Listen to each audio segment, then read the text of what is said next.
Bharatiya Janata party ఆవిర్భావ దినోత్సవం సందర్భంగా బోర్గాంలోని 5వ డివిజన్లోని ఘనంగా నిర్వహించి పార్టీ చేసినటువంటి ఘనమైన కార్యక్రమాలను గుర్తు చేసుకున్నారు. ఈ కార్యక్రమంలో బీజేపీ యువ నాయకులు దండు శ్రీకాంత్ మాట్లాడుతూ భారతీయ జనతా పార్టీ ఇద్దరు వ్యక్తులతో ప్రారంభమై దేశాన్ని శాసించే స్థాయికి ఎదిగింది. పార్లమెంటులో నరేంద్ర మోడీ నాయకత్వంలో 370 ఆర్టికల్, అయోధ్య రామ మందిరం, వక్స్ బోర్డు వంటి బిల్లులను పాస్ చేయడం జరిగిందన్నారు. రానున్న రోజుల్లోని భారతీయ జనతా పార్టీ స్థానిక సంస్థల ఎన్నికల్లో కార్యకర్తలంతా కలిసికట్టుగా ప్రతి ఒక్క స్థానాన్ని కైవసం చేసుకుని వచ్చే సంవత్సరం ఆవిర్భావ దినోత్సవాన్ని ఘనంగా నిర్వహిస్తామని ధీమా వ్యక్తం చేశారు. ఈ కార్యక్రమంలో బీజేవైఎం రాష్ట్ర కార్యవర్గ సభ్యులు యాదల నరేష్, బీజేవైఎం మాజీ జిల్లా అధ్యక్షులు రాజశేఖర్ రెడ్డి, బీజేపీ సీనియర్ నాయకులు తోట శాస్త్రి, గణేష్ రెడ్డి, మీర్దొడ్డి శివశంకర్, రచ్చ ఆనంద్, సునీల్ కుమార్, చంద్రకాంత్ రెడ్డి, కల్లెడ గంగాధర్, రాకేష్ గౌడ్, వెంకన్న, కల్లెడ సాయివర్ధన్ తదితరులు పాల్గొన్నారు.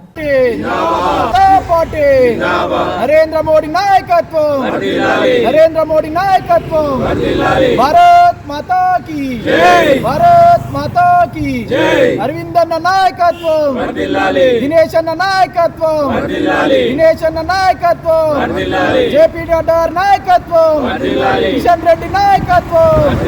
జై శ్రీరామ్, భారత్ మాతా కీ జై, భారత్ మాతా కీ జై.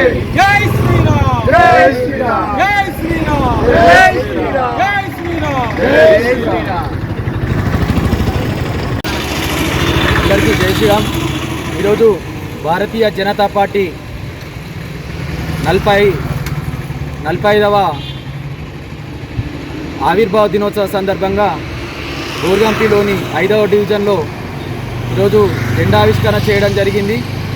ఇలా భారతీయ జనతా పార్టీ ఇద్దరు వ్యక్తులతో ప్రారంభమై నేడు దేశాన్ని శాసించే స్థాయికి ఎదిగిందంటే కారణం ప్రతి గల్లీలో ఉన్నటువంటి కార్యకర్త యొక్క బలం ద్వారానే ఈరోజు భారతీయ జనతా పార్టీ స్థాయిలో ఉంది.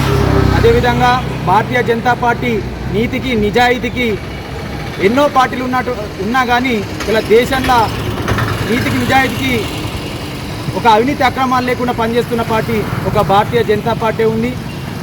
ఇలా దేశంలో ఉన్నటువంటి ప్రతి ఒక్క వ్యక్తిని కింది స్థాయి వ్యక్తి దాకా కూడా కాపాడుకోవాలని నరేంద్ర మోడీ నాయకత్వంలో, మరి అదేవిధంగా అమిత్ షా గారు, జేపీ నడ్డా గారి నాయకత్వంలో బలంగా పనిచేస్తుంది. ఇలా 370 ఆర్టికల్ చూసినా కానీ ఇలా హిందూ దేశంలో ఉన్నటువంటి ఎవరైనా కానీ నష్టపోతుంది హిందూ దేశం అనే యొక్క ఉద్దేశంతో ఇలా 370 ఆర్టికల్ తీసుకొచ్చి అక్కడ ఉన్నటువంటి ఏదైతే అందరూ కూడా ప్రశాంతంగా ఉండే విధంగా 370 ఆర్టికల్ తీసుకొచ్చి ఇలా కాశ్మీర్లో ప్రశాంతమైన జీవనాన్ని కొనసాగిస్తున్నటువంటి పరిస్థితి ఈరోజు చూస్తున్నాం. అదేవిధంగా నిన్నటికి నిన్న వక్ఫ్ బోర్డు ఏదైతే ఉందో నిజమైన పేదవాళ్లకు ఏదైతే 20-30 వేల మంది ముస్లింల దగ్గరనే ఆ వక్ఫ్ బోర్డు యొక్క మొత్తం ఆధిపత్యం ఉన్నది కారణంగా ఈరోజు కింది స్థాయి ఉన్నటువంటి ఆ బోర్డు యొక్క ముఖ్య ఉద్దేశం ఏంటంటే ఆ వ్యవస్థలో ఉన్నటువంటి ప్రతి ఒక్క వ్యక్తికి, కింది స్థాయి వ్యక్తికి విద్య, వైద్యం, కనీస అవసరాలు తీర్చడానికి ఆ బోర్డు పనిచేస్తుండే. అది కాకుండా 20-30 వేల మంది ఆధీనంలోనే అది ఆ బోర్డు పనిచేసింది. ఈరోజు పార్లమెంట్లో వక్ఫ్ బోర్డు బిల్ అయితే తీసుకొచ్చి ఓకే అయిందో ఈరోజు నుండి కింది స్థాయి ఉన్న ప్రతి వ్యక్తికి కూడా, అందులో ఉన్నటువంటి ప్రతి ఒక్క వ్యక్తికి కూడా లాభం చేకూర్చే విధంగా ఇలా నరేంద్ర మోడీ గారు పార్లమెంట్లో బిల్లును పెట్టడం జరిగింది. ఈరోజు పాస్ కావడం జరిగింది. ఇంత సంతోషకరమైన రోజు. అదేవిధంగా ఈరోజు గర్వకారణం ఏంటంటే భారతీయ జనతా పార్టీలో ఉన్నటువంటి ప్రతి ఒక్క కార్యకర్త ఇది నా దేశం, ఇది నా పార్టీ అంటూ ముందుకు వచ్చుకుంటా పనిచేస్తున్నారు. ప్రతి ఒక్క కార్యకర్తకు కూడా ధన్యవాదాలు తెలియజేస్తూ ఇలా భారతీయ జనతా పార్టీ ఆధ్వర్యంలో రానున్న రోజుల్లో స్థానిక సంస్థల ఎలక్షన్లు కానీ ఏ ఎలక్షన్లైనా కానీ అందరం కలిసికట్టుగా ఉండి ఇలా భారతీయ జనతా పార్టీ